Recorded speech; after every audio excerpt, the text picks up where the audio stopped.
Hello, my beautiful friends. This is Shreen Purewal bringing you the latest real estate updates and market updates here in beautiful Canada. I'm based here on the beautiful island of British Columbia, Victoria.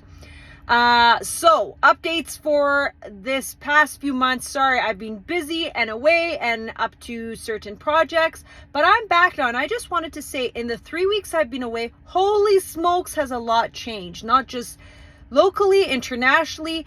And I remember before I left, this whole Airbnb being removed in New York and thinking, geez, like I can only imagine what an effect it's had on the real estate market there.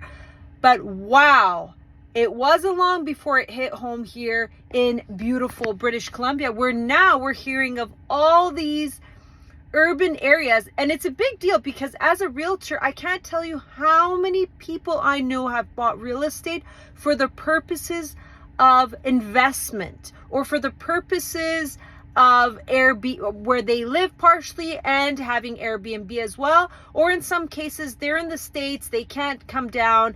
It's their retirement home and they just want to Airbnb it in the meantime to pay off these high interest rates that they're getting on the place. So eventually they can move into it. But all their plans, everyone's plans have changed. So I've noticed already a bunch of Airbnb properties being listed on MLS. And I just want to say, in the last year, the amount of taxes that have been introduced in the real estate market, the amount of change that's happening. And on top of that, all while they're increasing interest rates. It's a lot of change, a lot of stress, a lot of pressure. And I don't know, is it a rush for elections to just make people happy to quickly say we're making change? Has this been thought out properly? I just feel, they could have phased it, or they could have given like a timeline for people, but just to suddenly blanket statements say, guys, no more Airbnbs. Do you know how many people's mortgages, how many people's lives will be affected? And I understand there is definitely a huge pressure for rental demand. But does this fix the rental demand problem? The rental demand is a housing supply issue. Besides Airbnb, we've got a bigger issue here. We need to help developers and make it more affordable to build more homes. That's our issue at hand here. We need to make it more affordable for developers and easier, less red tape for them to build homes. We're not addressing the source problem here. We're just saying, okay, here, we're going to take away all this housing from this other people and give you this supply now so you can go live in it. Okay, let's say that helps short term. And then what? You still have developers struggling cost-wise, red tape wise, to put more supply on the market. We need to create more supply. We don't need to take housing supply from another category and throw it in this. That's one piece of the solution. We need more supply. If you're listening out there, city planners, listen to the people in the field dealing with real estate, dealing with buyers, dealing with tenants. What we need is to make it more affordable to build homes. What we need is to make it less red tape, or have a fast lane approval. We're being very quick to approve all these homes being turned from Airbnb into rental housing supply. Why can't we be fast at allowing developers or rezoning to happen faster so that certain areas can allow more supply or more denser housing supply being brought into the market? We really need to think this out. Sorry, I'm getting passionate here because I feel we're doing quick reactionary, like, let's just do this. Let's just take all this Airbnbs. We're disrupting the market in a way that hasn't been well. It is one step to a solution, but it is not addressing the root cause of the solution and what is needed. So forgive me for being passionate. I love you guys. I love the people out there. Again, that's a personal opinion. I believe this may help in a way. I personally have property that I bought for Airbnb purposes and I can Airbnb it, but I actually chose to make it a rental property. The reason why I made mine my rental property was just for a less headache and less maintenance and less stress of traffic in my unit. So, you know, I stand on both sides. I get it on both sides. And I actually gave it, and my tenant, if they're watching this, they'll agree that gave them a very affordable rent. I just wanted to give it to a good person who could take good care and help out as well. So I sympathize with all sides of the market here.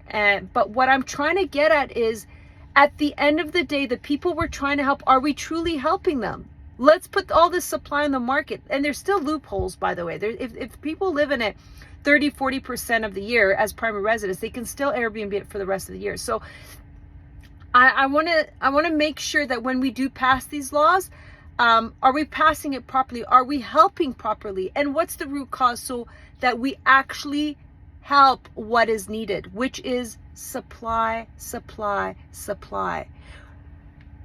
And don't get me started on inflation. Inflation's coming down, interest rates. I'll tell you one thing, and it's very practical, and it's going to help you understand inflation and real estate and the market right now. When you go to the grocery, all that inflation means is, it means that inflation goes up, your purchasing power reduces. Let's talk about purchasing power. Right now, how affordable is it for you to live? What's the price of fuel? Going up. What's the price of food? Going up. Salary? Not going up. So if your salary isn't going up, the price of food is going up, the price of housing is going up, has inflation gone down? Has your purchasing power gone up? No. Purchasing power is still down. So inflation is still high. And what does it mean when inflation is high? It means your purchasing power is down, means your money is losing value. The money you have can't buy you what you used to be able to buy. So cash is becoming, and you're going to hear me this in past videos, it's becoming more valueless. Buy your gold, some people are buying crypto. Put your money somewhere where it retains its value, because the dollar can't buy you 3 apples when it used to be able to buy you 3 apples. It's now only can buy you 1 apple. Or the milk that used to buy for $2, now you got to spend $4 on. You know, that's what inflation means in practical terms. So we're trying to cool down home prices to make it more affordable to buy home. But what about the other categories? What about food? What about shelter, renting? Has rent come down? No. They've made cost of building as much, cost of, construction, so, and they've restricted still supply as an issue. So housing, affordability, rent, all these Airbnbs coming back on the market, are they more affordable to rent? Rent is still high, because you're still not addressing the root cause. You need more supply to bring the rents down. You need more supply to bring housing prices under control. You need more supply. I don't know. And as long as you have, and also you need to make it more affordable. Unless you increase wages, unless you bring the cost of the material down, one or the other, inflation will still be upward trending. Look, that's why I tell my buyers in real estate, I said every 10 years, housing prices will go up. You'll double your money every 10 years. I guarantee it, because that's what's the trend is, because they just keep printing more money. Unless you control the supply of money, which they are not. They are not. As long as we have a central bank. I'm an economist. I did a master's degree in economics. Trust me, they'll keep printing more money. We keep printing more money to get out of these problems. And if they're not printing more money, they're making some other form of, they're trying to sell more arms, or they're trying to do something else to increase the value of their currency, or make it, there's all these monetary tricks that they do, but ultimately money loses value. It does. Inflation, when they say inflation came down, inflation is still there. It's just 3% instead of 6%. Means your money is still losing value. It's just less. So unless your wages and your money is increasing at the speed of what the money is losing its value, or your purchasing power is decreasing, guys, we're still in the same boat. Sorry again, passionate. Airbnbs, I hope it helps. I'm skeptical that coming back, that supply coming into the market, because I still feel rent is just going to be just as high. Because I didn't turn mine into Airbnb, but I got just as much high. I made mine an exception, but I tell you, the amount of demand I got for that one rental unit, I'll tell you right now, I could have easily charged double the rent I'm getting now. What I'm trying to say is even that supply coming back into the market still doesn't address the supply issue. Love and regards to all of you. This has been a long video, but just passionate. Want to have a discussion with you, with my friends out there, to say, how can we address the root cause? How can we bring awareness to the root cause, which is supply, supply, supply. We need more supply, and we need to make goods and construction more affordable for those developers. Cheers.